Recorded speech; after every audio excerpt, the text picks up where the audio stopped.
आपको त्रिएकता के बारे में कुछ समझना होगा। ये एक भेद है, लेकिन पिता परमेश्वर, पुत्र परमेश्वर और पवित्र आत्मा परमेश्वर एक दूसरे से अलग है, फिर भी एक है। और वो अलग है एक दूसरे से, फिर भी एक है। कल के प्रोग्राम में पास्टर बेनिहिन ने संदेश शुरू किया था, नाम है the person of the Holi spirit, जो त्रिएकता के तीसरे व्यक्ति को समझाने के बारे में है। पवित्र आत्मा के बिना आप कुछ भी नहीं कर सकते। क्या आपने ये सुना? यही है विश्वासी के जीवन का सबसे बड़ा भेद। ये सामर्थ्य के लिए भेद है, ये विजय के लिए भेद है, ये पाप और दुष्ट पर सामर्थ्य के लिए भेद है। कितने लोग पूरी तरह से पाप से आजाद होना चाहते हैं? मुझे ध्यान से सुनिए। जहां प्रभु का आत्मा है, क्या है वहां आजादी है। आजादी वहां है जहां वो रहता है।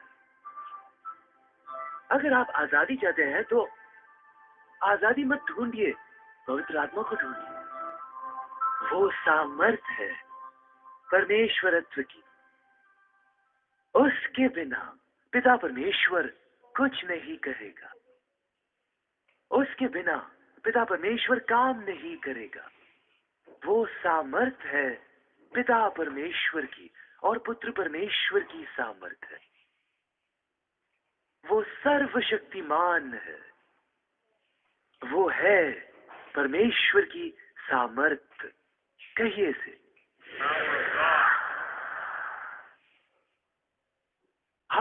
हम उसके बारे में सोचते हैं कि वो कमजोर है, कम है पिता और पुत्र से, क्योंकि वो तीसरा है। नहीं, वो तीसरा है अपने काम के कारण। वही प्रकट करता है, वही दर्शाता है। लेकिन कभी न भूलिए कि वो त्रिएकता की सामर्थ्य है। वो सामर्थ्य है पिता की, वो सामर्थ्य है पुत्र परमेश्वर की। सर्वशक्तिमान प्रभु ने वचन कहा, पुत्र परमेश्वर वचन बन गया। पवित्र आत्मा परमेश्वर वचन प्रकट करता है। लेकिन उससे भी बढ़कर मेरे भाई, पिता परमेश्वर ने कहा, आओ हम मनुष्य को बनाए। ये यीशु था जिसने मिट्टी से शरीर बनाया। ये पवित्र आत्मा था जिसने उस मिट्टी को मांस बनाया।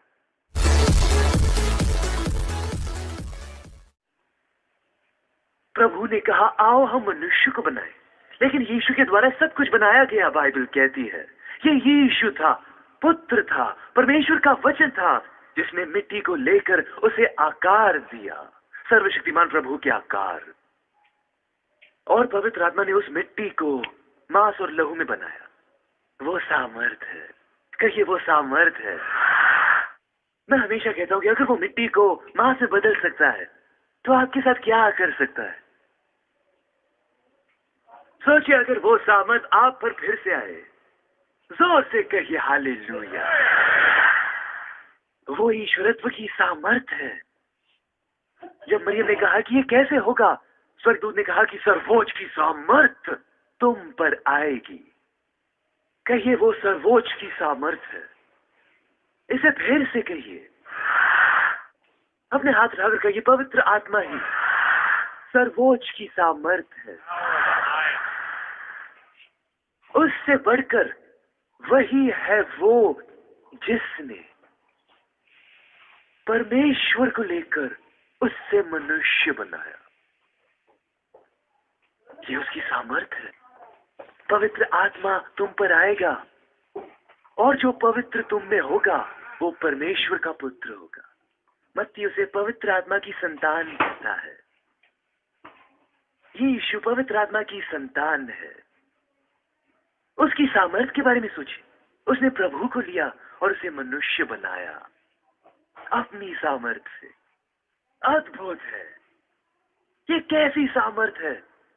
आप कहेंगे, मैंने सोचा कि यीशु ने ही किया। मेरे भाई, ये न शक्ति से हुआ, न बल से हुआ, लेकिन मेरी आत्मा से, प्रभु कहता है।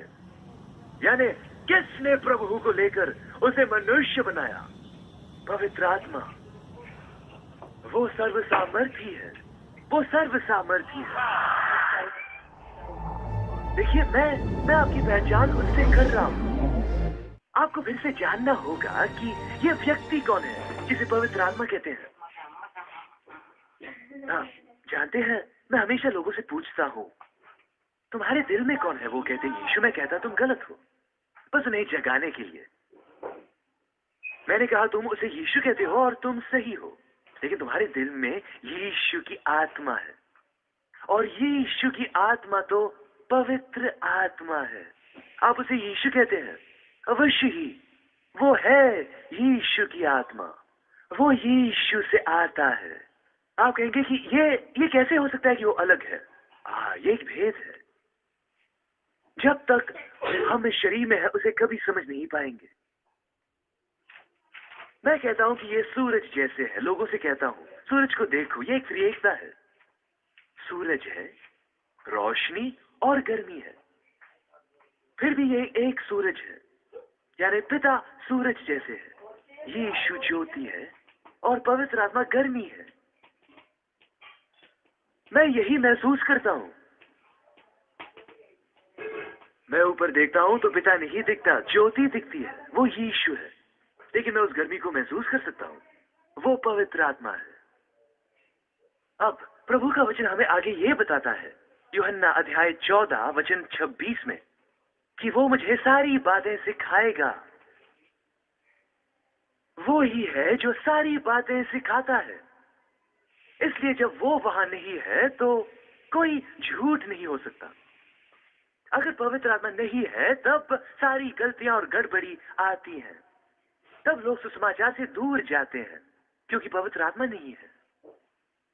बाइबल रोमियो 8 में कहती है कि यदि हमें परमेश्वर का आत्मा नहीं है तो हम उसके नहीं हैं। ये पवित्र आत्मा है। देखिए, जब पिता परमेश्वर ने अपना काम पूरा किया पुराने नियम में, वो चला गया, तब से वापस नहीं आया। जब पिता परमेश्वर गया, अपने पुत्र को भेजा। पुत्र पृथ्वी पर आया और अपना काम किया। जब उसने काम पूरा किया तो चला गया।